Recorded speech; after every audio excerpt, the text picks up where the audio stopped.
வணக்கம் மக்களே! பிக் பாஸ்ல இந்த வாரம் வீக்கெண்ட் எபிசோட்ஸ்ல 2 பேர் எலிமினேட் ஆக போறாங்க. முதல் நபர் ராணவ், 2வது நபர் மஞ்சரி.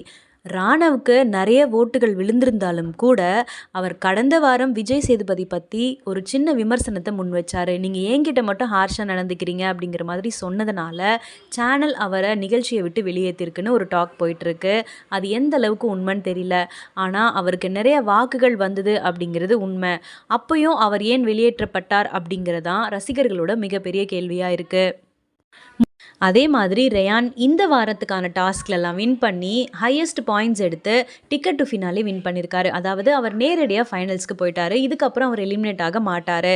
அவர் 3 கேம்ல ஃபவுல் பண்ணதா ரசிகர்கள் குற்றச்சாட்ட முன் வச்சிருக்காங்க. அதே மாதிரி டீமா ஃபார்ம் பண்ணி விளையாடினதாவும் ரசிகர்கள் குற்றச்சாட்ட முன் வச்சாங்க. இந்த விஷயத்த விஜய் சேதுபதி இன்னைக்கு விசாரிக்கிறாரு. அதுவும் இன்றைய நிகழ்ச்சியில ஒளிபரப்பாக போகுது.